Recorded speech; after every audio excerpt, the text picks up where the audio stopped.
Hello, everybody. I am so excited to have this time with you today. I am revved up about talking to you about doula things. End of life doula is what I call this movement. There's just so many ways we can call ourselves, and we'll talk more about that in a minute. But I just want to welcome you. I'm excited to be here, and get your paper and your pen and your coffee or your Coke or something, and just relax and sit with me a while, and let's just explore some things that are relevant to building a practice and serving people at the end of life. So my course, Accompanying the Dying, a practical guide and awareness training, is basically what I think is important for anyone who wants to serve the dying to know. It's based on my years of experience as a hospice nurse and as a private end-of-life doula as well. And so I just want you to know that that's where I'm coming from. It's not that I know everything, I'm the end-all be-all, my way is the right way. In fact, I don't think that way at all. This is merely a structure, a foundation for you. These are the things you're going to be seeing. These are the issues you're going to be dealing with. A lot of things that I say in here also are my opinion. This is my thought process of what I think is important. You can disagree with a lot of it and still be a great doula, and I'm not a bad one. Or you're not a bad one and I'm not a great one. So we're all just in this together and learning from each other. I like to keep a beginner's mind about all of it. Each family is my teacher. Each family is my teacher. And that's how I look at things. So the longer I'm out here serving families, then the more confident I get, yes, absolutely, that I know I've handled events and things that I've not handled before, and each time I'm successfully able to help somebody. Yes, it does. It builds confidence and builds faith that my resourcefulness is intact. And so I just want to share that with you, that anything could happen at any time with your families.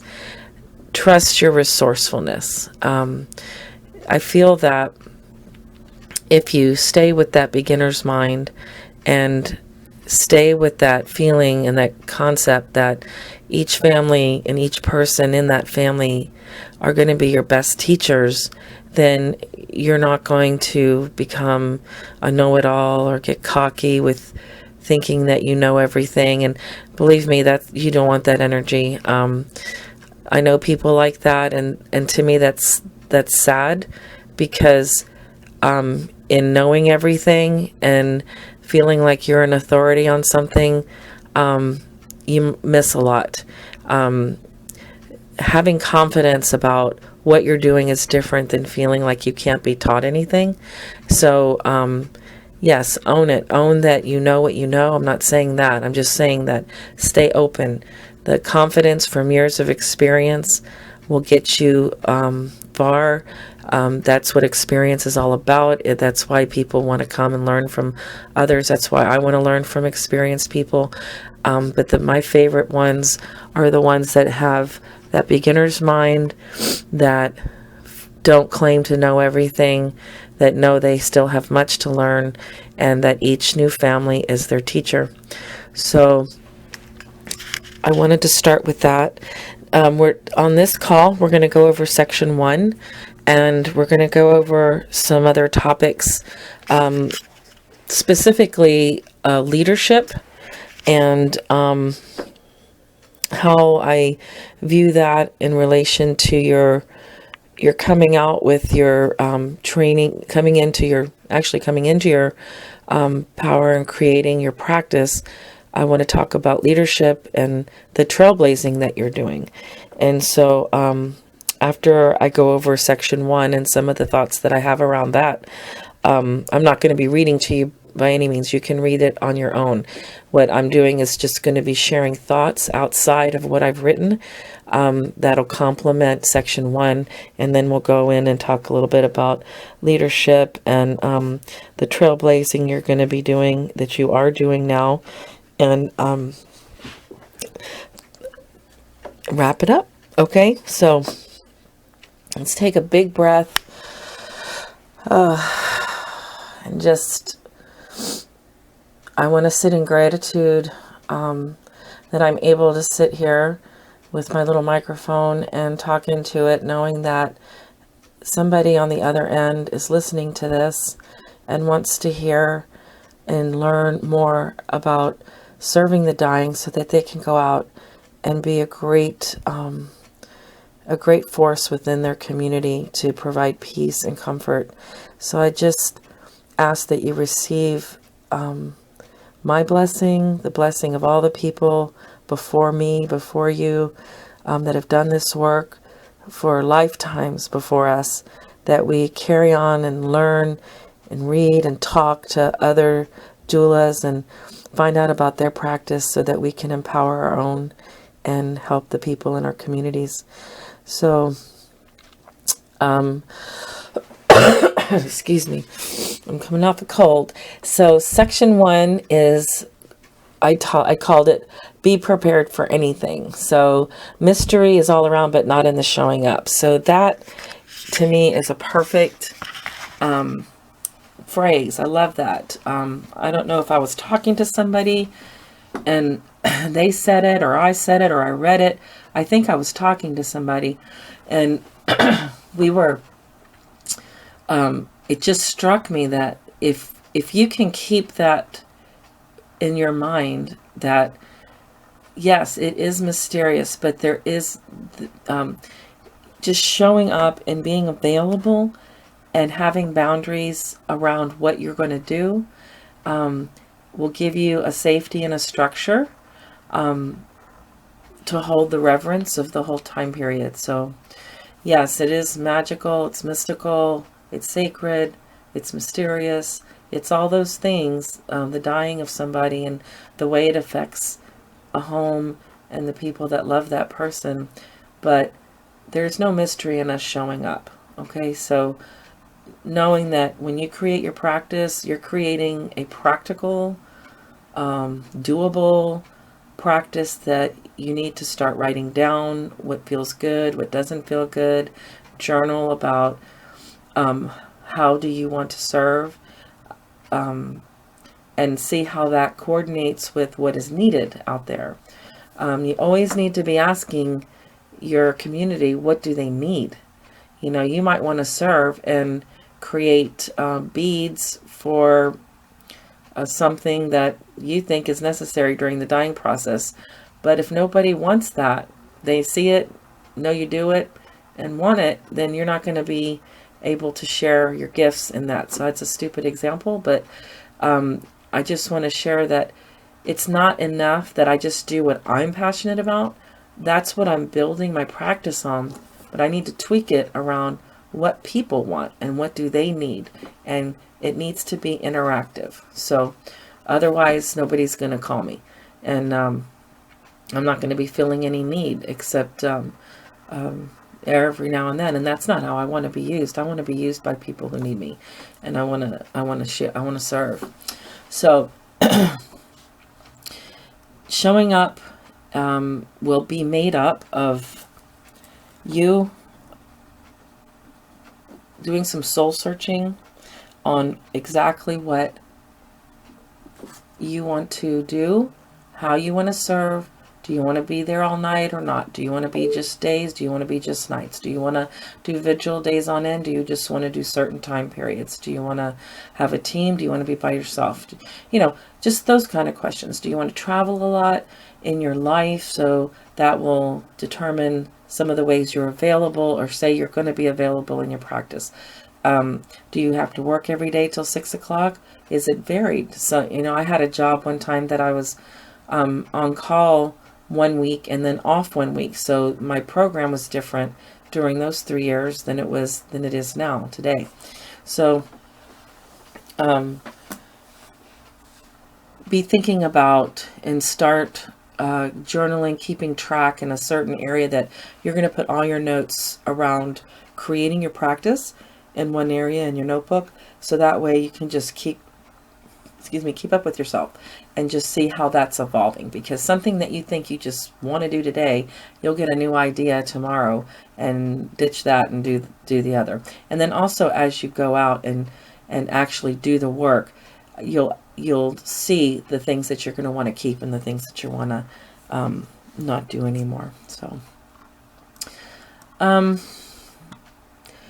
you know, the showing up, if in my mind, if you're showing up from a loving place, a place of service, with them being the focal point, not your service, but them, they might ask you to come over because they need, they want emotional support for their youngest daughter, and that's what they want. So you enter the system to give support to the youngest daughter. Well, you get there and it looks to you like 12 other things need to be done. I would do what they want you to do. If they want you to tend to the youngest daughter and the youngest daughter is doing fine in your opinion, I would stay and make sure that you've communicated with them and they agree that that need is met before you go off and do other needs that you think need to be done, are more important than what they feel that need to be done. So that's one big tip to be mindful of, is you can get lost and sidetracked in the things that you think need to be done that appear different than what they say they want done or are not done. So stay in communication with your family and remember to come from a place of service and love, and being is the main thing, and address their concerns. And if you see something that's very crucial, then yeah, of course you're gonna say, hey, I feel like this is going on. I feel like it needs addressing. What do you think? And talk to the person who hired you about that, and stay connected to the person who hired you, the one who's invested in your being there. And a lot of times they know the scoop on everybody, and just follow their lead.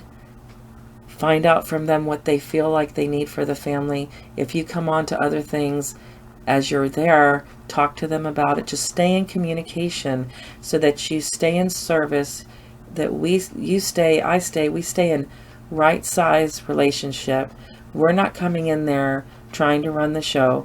I can't tell you how many times that I've been an end-of-life doula in a private capacity, and then the hospice nurse or the hospice chaplain or social worker comes in and takes over, and it's their agenda. And no matter how right it seems that they might have nailed it, or they might, oh, good call, on some levels, if it's not what the family wants, all they feel is intruded upon and stomped upon and disrespected. So there's enough going on with them losing their loved one than for them to be feeling like that. So just keep that in mind. It's a big point of mindfulness, because emotion is loaded in the situation. If you're not aware, our emotions can get triggered in these situations when we go on autopilot. The family is definitely in big emotion and kind of probably a lot of times dealing in old family system dynamics, and there's just heat. There's a lot of emotion. So you need to be very careful about injecting your ideas into the situation. Be mindful of you projecting into the situation. Just stay in communication, follow that person's lead, communicate with that person, and stay quiet, mindful, and present to what's going on, and in place of service. Not in a superhero place of, I am going to save the day. oh, now I'm here. You know, a lot of times that's a very common feeling that people get is, okay, I'm going to go and I'm going to really help them. I'm going to, I'm going to save the day. I'm going to get them peaceful, get them comfortable, get everything just right, going to fix it. So much suffering, I'm going to help fix this. Just try to scratch that whole line of thinking. And when you feel like that in any way, just, reject, erase, delete, reboot, whatever you want to say, and just service. Just think service, witness, comforting presence, quiet, witnessing, presence, listening. We have 2 ears, 1 mouth, So those are some thoughts around that. So the foundation of our work is presence. It's listening, it's touching, it's that whole essence of being a calm presence, relaxing person, a person that's going to help them relax, rather. And in order to be that kind of person, obviously, you need to make that happen in your life. You need to make sure that if you're going to be doing this work, that you have a spiritual practice yourself. And I know that that's hard for a lot of us. We get really busy, and I'm one of those people that gets really busy, and I don't have time to stop and do my personal spiritual practices. But I don't do well when I'm not in that place. I feel that if the family doesn't suffer because of it, I certainly do. The family probably does if I'm not in right space also, because I'm missing things. I might be enmeshed with them. I might have an anxiety in me because of my own life. I'm not taking care of myself. We want to be on a frequency of very peaceful, loving, caring frequency. And that requires that I care for me first, and that I take care of me first. And so that I can then give them what I have just given myself. And if I'm not taking care of myself, then I'm sure you have met people that are in the helping professions or healing professions, and they're like a little frenetic energy. They're just buzzing around. They are not really present. They're like revving. They're not really listening. They're talking over you, talking too fast, moving too fast, full of platitudes. You can recognize, people can feel it when you're really with them and you're really being with them. But in order to be with somebody else like that, you need to be with yourself. So it's not a luxury for us, and it's not a get to it when I can for us. For us, it's a necessity. People count on us. If they're going to call you to help them at a time like this, they depend on us to be centered and grounded and peaceful.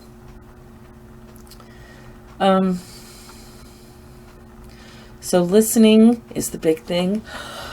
I'm going to constantly reinforce that whenever we talk together and in my recordings, is that if you're a person that you like to talk, and you like to explain, and that's how I am. I'm a person that I'm very social. I love to talk. I love to explain. I love to teach. I want to help. I want to relieve suffering. That's why I'm in this. So there are things about me that I need to be mindful of, because I know I'm a person like that.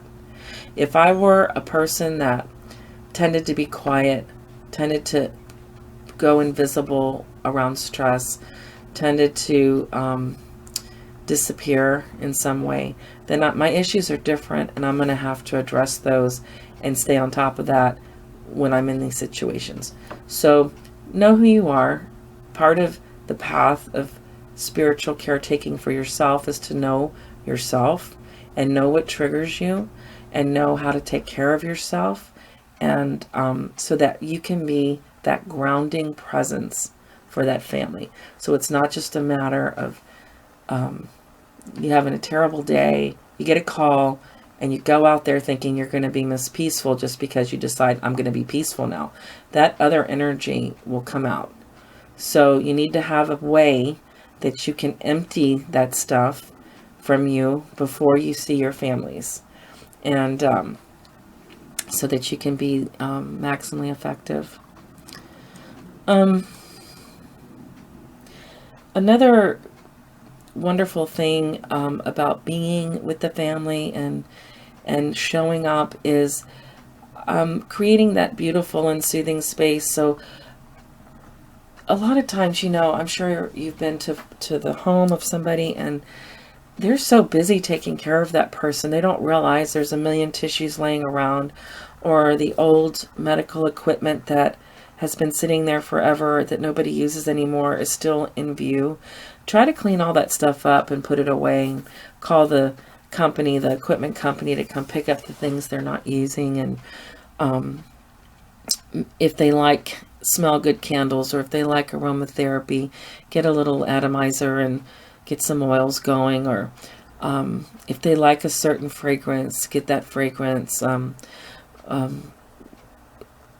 Clean up, tidy up, of course, when it's appropriate. But a lot of times when I go to a home and I've been there a while, and I don't go right in and start cleaning, I don't mean that, but just creating that sacred space, introducing that concept in a way that's appropriate to that family. I mean, if you walk into the home and they're all watching Jerry Springer, and there's like beer everywhere and popcorn and peanuts and all, and grandpa's in the bedroom by himself and they're screaming stuff, you're not gonna walk in and start talking about put on the music to ocean winds and nature sounds and cook some tofu, right? You're not going to do that. You need to meet families where they are and help them to create the experience that they're looking for. You're not going to be able to fix everything, of course, but when you go into a home, clean up what you can around being the illness, the caring, like if there's toilet paper laying around because they're spitting all the time, or maybe when you come next time, bring a box of tissue. Just things to make things nicer. I like to come with flowers. I like to look around and see, just keeping things as aesthetic as and pleasing as possible, because environment is everything. I try to keep things smelling nice, put things away that don't need to be out. I like to see what are that person's favorite things and have them in eye view. So when their eyes are open, they can see their favorite things, their favorite pictures. So that great picture on the wall, that's, behind his head, let's go ahead and put it in eye view and move it over. And it might not be at the appropriate place for the wall, but it might be 2 feet lower so that person can see it. You see? So just talk to them about these things. And people, if they haven't thought of it themselves already, they usually love the ideas and love to be guided in creating a place like this. So that's really been very powerful for a lot of families that I've served.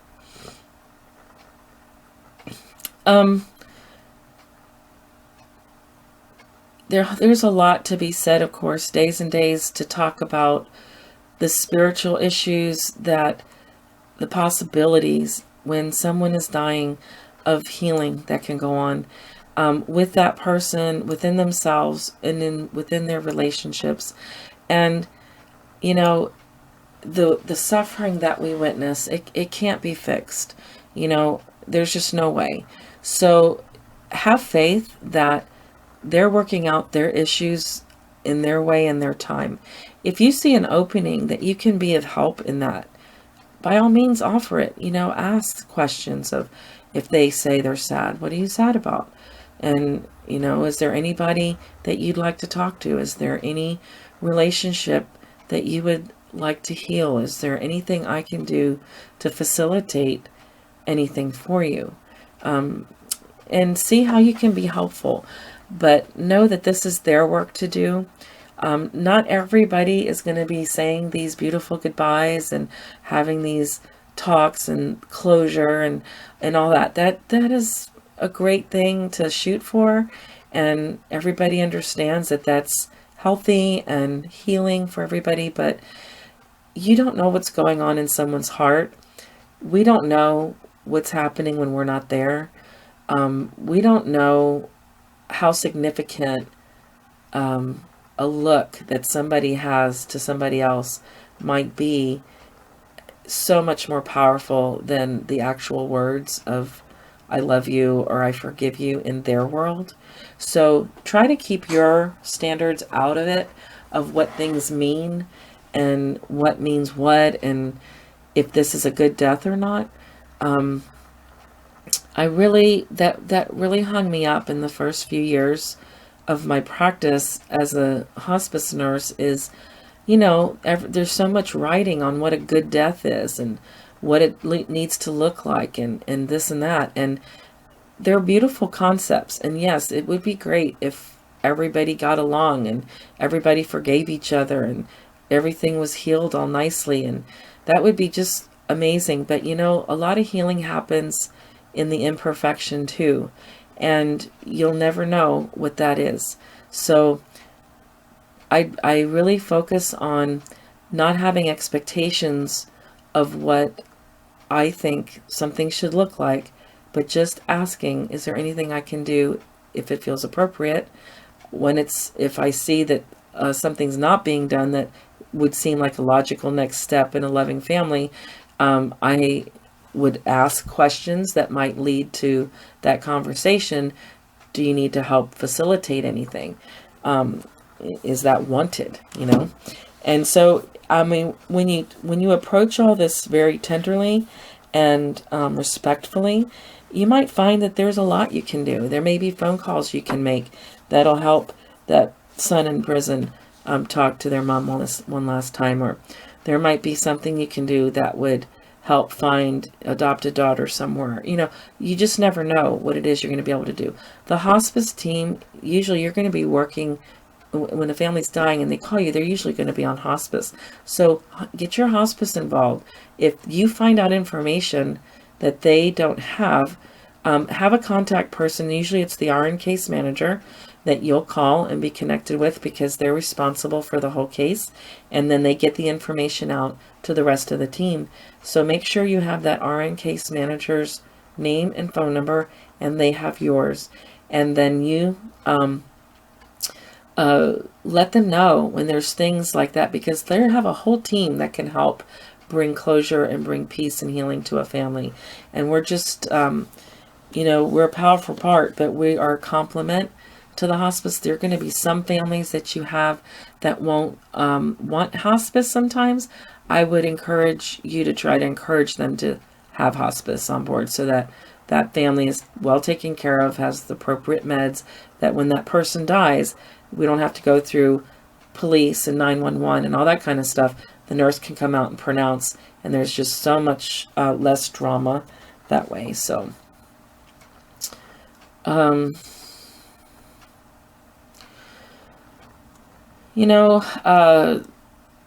just bringing up about last wishes and planning and things like that. You might come onto the family before the person is comatose and ready to die. You might meet the family and the person when he or she has some time, and you can have these discussions, knowing that if they're on hospice, the hospice is usually trying to have these discussions with them because nobody else is. It's usually, most people are very alienated in their dying. There are some people that the families are able to talk to them, but most of the time that's not happening. It's too hard. The family, the caregiver, is not wanting the dying person to see how sad they are. They're trying not to cry in front of the dying person. They don't want to depress the dying person. The dying person doesn't want to upset their loved one, their caregiver, their partner. They don't, it's just so much I don't want to hurt you going on that everybody's kind of isolated with what's going on. So, and you can be helpful in facilitating conversations if they want to do them. As you talk to them, you'll find that out. And it can be very natural discussion. So it doesn't have to be like artificial questionnaire type things.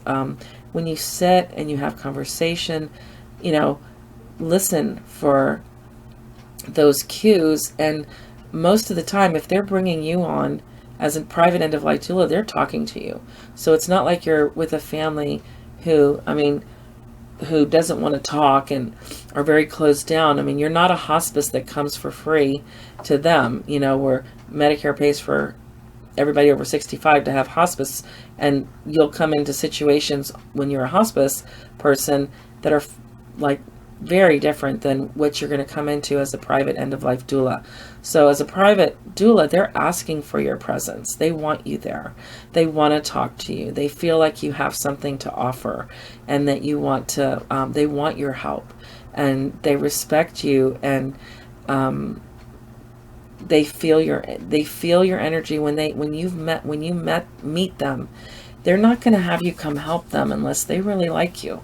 So it's going to be a lot, there'll be a lot that you'll get to know as you're talking to them, that you really might be able to do some wonderful, wonderful work around last wishes and getting things in order. Get a good referral list of people that, financial planners and lawyers and, grief workers, energy workers, just estate planners, realtors, home, funeral people that do home funerals, green burial places, people that make shrouds. Just have a list of people that do unusual services, not mainstream services, and then your usual services. So that way, if your family needs anything, you've got people that you can turn them on to. So. Ethical wills are really cool. So you can read up about ethical wills. And I know more than a few people have incorporated this concept into their practice, because it's a way that helps with healing in reflecting on a person's past and what they want their future generations to know about them, their character, their life lessons, their beliefs. There's so much healing that comes from telling the story, period. And then just knowing that story is going to help and bless future generations. Just being known, it's just a beautiful thing. So as you look into ethical wills, that could be another tool that you use to help facilitate healing conversations and find out if there's anything the family excuse me, still needs. And rituals, religious rituals. I love the thought of rituals and rituals. I love them. So there's no way you're going to be an expert on every religion's rituals for dying and the dead, and you don't need to be. All you need to do is know that whatever family you're working with, you're going to ask them, what are their funeral plans, or what are their dying plans? Do they have things they like to do when someone's dying? Is there something in their culture, in their religion, in their belief system that they have? Most people are going to say no. Most people are just going to be a little blank and look at you for answers, or just say, or they're going to know that's why you're there, is they are more, I guess, I don't know what the word is I'm thinking of, can't place the word, but maybe they're more progressive. Not many people know that end-of-life doulas are around. So if somebody is hiring you or asking you to help when you're volunteering, whatever the situation is, to bring you in, they're going to be a little bit more open and forward-thinking, and they might want you to create something for them. A lot of people aren't grounded in their in their religious home. Many people don't have a religious home. Many people have a spirituality that's very loose, or they don't even have it defined in a way that even they feel comfortable with. So it's not that you're going to put your spirituality on them, but if they ask you to help them create some rituals, ask them what they believe in. What was their childhood faith? What are pieces of their faith that still mean something to them? We're going for meaning, and we want it to be their meaning. So what about the person who's dying? What meant something to them? And then create something with them. Look up their faith. If they do have a strong faith, but maybe they don't have ideas for any kind of ritual. Rituals bond people. There's a continuum of like relationship to community, to each other, to the dying person, to the event, to feelings, they're going to look back on this time and their memories are going to be so much more powerful and meaningful when they're peaceful and they feel like they're empowered and they've planned for this as best they can, and that they are creating meaning around this. So help them do that. And there's lots and lots of articles on the internet, lots of books. You'll be collecting this kind of information for years. So you don't need to be an expert at it at all. Just go with it when you meet your family and start talking to them about what they want. So you'll decide how much you're going to help a family practically. So I have my favorite story about that is my friend. She's a hospice nurse, and I wrote it in the course. But she went to see this family, and they were in crisis, and she gets there, and they weren't saying anything. They weren't talking. And the only thing the caregiver was focused on was the toilet seat in their bathroom and that it needed fixing. And my friend didn't argue, didn't miss a beat. She just said, "Where's the screwdriver?" And she changed the toilet seat. And that's the first thing they did. They didn't know each other. And once that toilet seat was done, the caregiver just cried and talked to her, and they went through what was going on. So that's just a small story, but very powerful to show you that go with them on what is on their mind and help them with those things, because a lot of times they might be really focused on, like for instance, this one family I was with, they were really focused on the bathroom. This was another bathroom story. Really focused on the bathroom being clean and the towels being just right, and all this kind of thing, and just everything being sparkly. And what I found out later after the person died is that was that person's thing. That person's, one of their little eccentricities was she wanted a sparkling bathroom. And so she always cleaned it. Went to great lengths. They had lots of fights about it. They had lots of, that was her thing. She just wanted a beautiful bathroom. So that was really, really important to that person, but they never really said anything during the process until the end when I was told about that. So look and see what's going on a practical basis. And no, there are websites like careflash.com that will have caregiving schedules. CareFlash is better than the rest that I know of.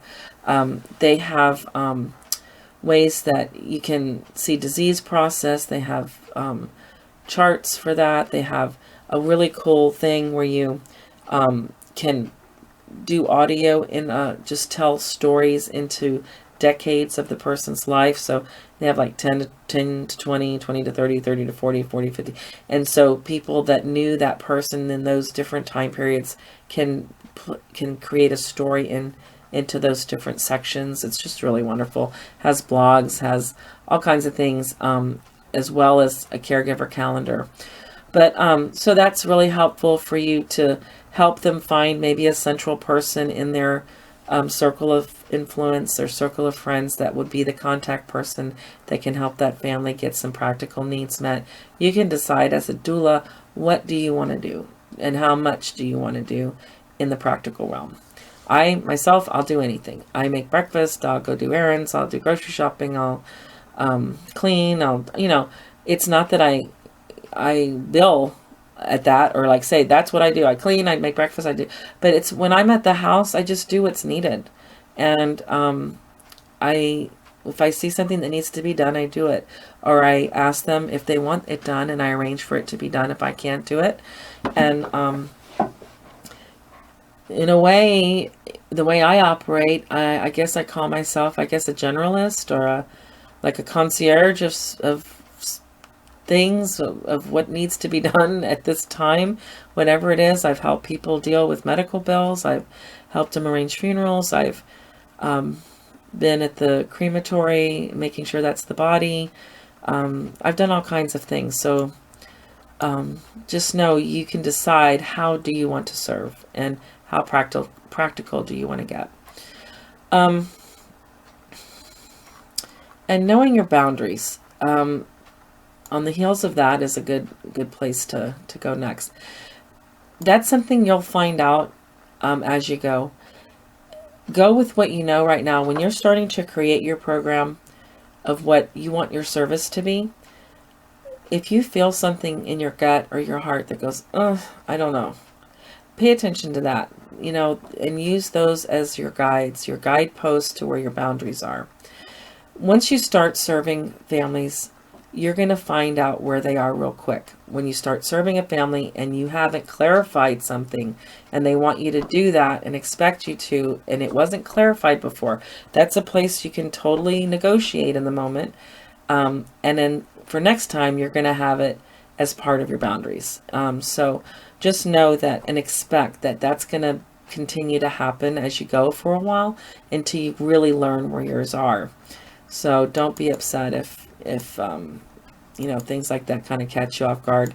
It's just normal when you're developing a new practice. Things are going to come at you that you wouldn't have anticipated.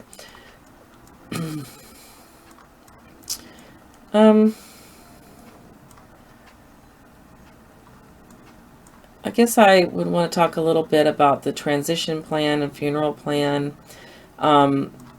to wind up on section 1. So I think it's important when you come into the family system that you have, that you ask them, what is their plan for when that person is dying? When, like, say if you come in and they're dying now, well, yeah, you're going to find out what you want to do right now. But I mean, if you come in and they have a few weeks maybe left, or maybe a few months, that in an appropriate way, in a gentle way, find out what do they want done during those last hours and days, and then help them get that done. Same thing with a funeral plan, and with after the person dies, from like the moment of death until the funeral home gets there. What would they like done? How long do they want to be with the body? That would be a nice time to talk about, bathing, and putting oils and blessing the person, and how much of that do they want to be a part of? And would they want you to be part of that with them? Just decide if that's something you want to offer, and get it, try to have as clear expectation as possible, so that way they have something to hold on to, and they know what's coming when that person is dying and when they die. So in a nutshell, those are some of the key points that I want to make sure that you keep in mind around being there, showing up, that these are some real clear issues in a very general way that you're going to be dealing with the family. And please read that section 1 and look at all the websites that I put there for you, so you can have a really good understanding of your resources, and people that you can ask for help. And some of the things I have in section 1 could be components of your practice, and they help you facilitate discussions and can help facilitate some healing with your family, with the person that's dying, and with their loved ones.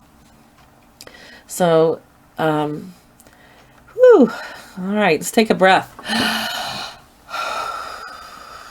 Whew. So, what I'd like to talk a little bit about now is leadership and what I call trailblazing. Whether you identify as a leader or not, you are one. If you are wanting to do this work, this is not something everybody wakes up wanting to do. And this is a time period where it's really the world worldwide is waking up and wanting to have talks about death and dying, and death cafes are everywhere, and conversations over dinner. And there's just so many platforms now that weren't here a few years ago. And so many people creating story circles, book circles, wanting to have these conversations. My email tells me a lot what is coming in the future.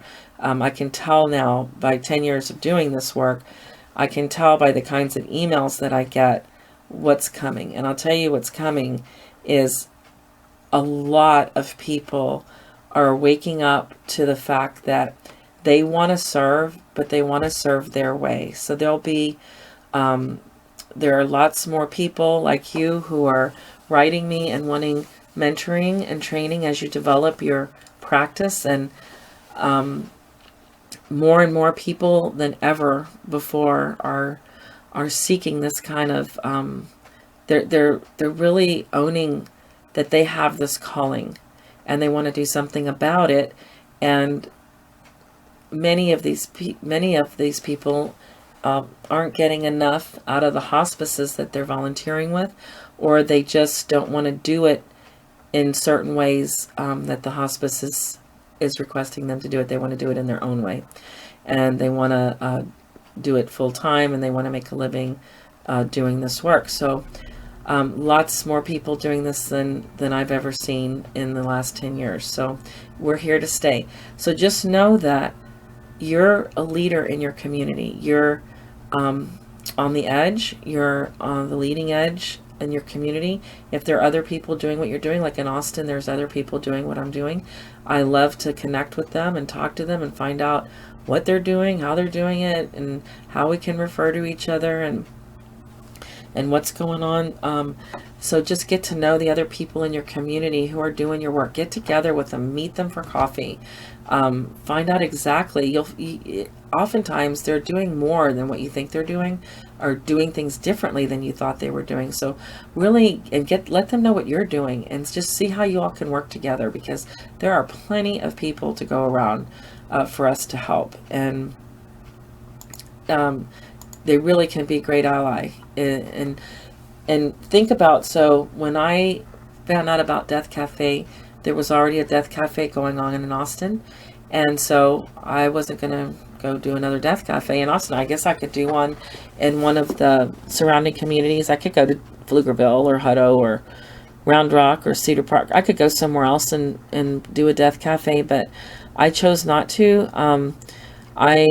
I do my education in different ways, and so I made a decision that I didn't want to do a book club or a Death Cafe or discussion group or anything like that for now.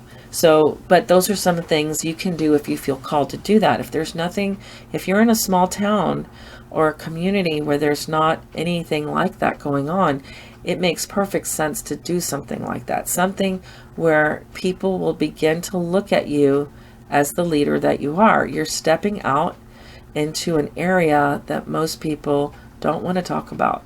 They're scared, or they have a lifetime of grief that gets triggered and is painful when anybody talks about anything related to dying and death. There's a lot of pain there for people, and that pain is usually about unprocessed grief. And so if there's nobody in your community talking about it, it's a great platform for you to get out there as a leader, a facilitator of the conversation. Not that you're going to do it in an obnoxious way, or demand that everybody say the D word, or that you have to do a Death Cafe. You could do a book club. You can do a where you just pick a book on the topic, and everybody reads that book, and you do book club once a month, or maybe have a discussion group like Death Cafe. If you want yours to be, I think somebody called theirs something else, latte. I forgot what she called it, but it was something latte, and it didn't have the death word in it. And so her community, that's what she felt like they needed. So you are a leader, and your community, as you get out there to let people know you're here, they're going to look at you as such. So start wearing those shoes. Know that you're going to be looked up to, or people are going to be afraid of you. Maybe some people are going to not understand you, but know that you're going to be seen in a way that you might not have been before. So I'm looking at this article here it's from Women's Agenda, and it's womensagenda.com. Looks like it's out of Australia, and Sandra Bannister is the director of the Leadership Circle Asia Pacific. She consults in the areas of leadership development and enterprise effectiveness, and explores the workplace as one of the major centers of learning and growth for adults. Okay, well, you're not going to be in an organization unless you create some end-of-life organization right now, but I liked this article is it says the 4 different leadership styles. What kind of leader are you? So what it triggered in me for our talk tonight is to look at yourself, your personality, and really use that in the way you reach out, in the way you're going to be leading this movement in your community. So I'm going to just tell you the 4 styles that she talks. She says the artist, the teacher, the operator, and the firefighter. So the artist, creative, sees the big picture, breaks it down into small steps, but they they have a good way with words and creating visions, and like painting a picture, and they're very creative types. So you'll know if you feel like that suits you. So they're the ones that can get people going by saying and I guess painting the picture of what's to come, what we're going to create together, and how do you want to do that, and all that. The teacher, they're great collaborators, they're mentors, they're carers, they foster like the team. So the teacher, that has a different energy than the artist, right? So just, are you the teacher? Do you listen without, are you a listener? Are you, do you try to understand other people? Are you supportive? Are you like a coach type? So just, do you encourage collaboration? So think about that. Then there's the operator, and that's the task-oriented person. They're a little bit more controlling, and they're protective. They want everything to be a certain way, and like write the list of tasks and all that kind of stuff. So if you're that kind of a person, then you're going to lead in a different style. So learn about yourself and what makes you tick, and what are the pitfalls for like an artist or the educator or the operator, and work on working around that, on how to amend some of that. What are the strengths of those? And then just find those strengths within you, and start operating in the community with your strengths, and really build those up, and do things that play into your strengths. And there was a vocal teacher I had at one time, and she said, it's a great singer, it's their limitations that define their greatness. Because if I can't hit this level C, then I go for this level whatever.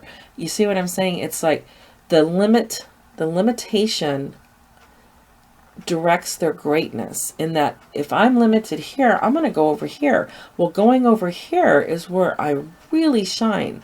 So find, just own that part of you, learn who you are, Accept that. How do you lead? If you had to get a project done, how would you go about getting that project done? Pay attention to what you're saying. Why don't you journal about that? Pay attention to how you would get that done. And then know that your style is going to be that way. So then use that style when you go out there to let people know you're around and to build whatever program that you want to build. And then the last one is the firefighter. And this one reacts to problems. They're more passive and distant, and they're more conservative, and their vision changes a lot. They say here, they're always trying to put out fires. So, and they're more people pleasing. So, just be aware if that's the kind of person you are, that you're more putting out fires than being proactive. I know that I can be like that sometimes, that instead of having a plan, I'm responding and reacting to what's happening. Well, I don't want to do that. I want to have a plan. So that'll definitely bring me a lot more stability and success if I'm working for my plan than knee-jerking off of what's going on around me. So the firefighter, the operator, the teacher, and the artist are some of the four different leadership styles. And I just invite you to really take in the fact that you are a trailblazer. You're going to be guiding people in your community, in your circle of influence. Be thinking about that when you're on Facebook, when you're on Twitter, when you're on Instagram, whatever it is that you're doing out there. Remember what shoes you're wearing now. Start behaving and start owning your leadership now. It may be that you're not going to be on Facebook complaining about things the way you used to. Not saying that anybody's here is a complainer, but maybe you used to say more of what your problems were, or maybe you said this or that. Maybe some things might not be appropriate if you were standing in leadership shoes, wanting to create a movement in your community. So look at yourself that way. Start carrying yourself that way. I'm not saying to be not human and not share from your humanity and what's really going on, but be selective about how you present things. Just start paying attention and seeing how you want to shift. I just invite you to do that. If you were to own the throne of, I am an end-of-life doula, and I am going to walk in these shoes. I'm going to go out in my community. I'm going to let them know I'm here. I'm going to invite the conversation. I want to empower families. And if you're doing that, then people will look at you as a leader. And I just want you to know that. And so get ready and start wearing the shoes. And it's wonderful. It took a shift for me. Maybe some of you are natural leaders. I think in some ways I am, but in some ways I'm not. I just want to blend into the wall, and I don't want to be noticed, and I don't want people to pay attention to me. And sorry, that's just not what happens when you're out here doing the kind of work that we're doing. So I think that's it for today's talk. This is session 1, and I love doing this work. I love mentoring other doulas. I love creating programs for people. I love mirroring you and what you're doing, and I love watching you do what you're doing, and I love helping you create your dream. And I hope you have a lovely rest of your day. Till next time.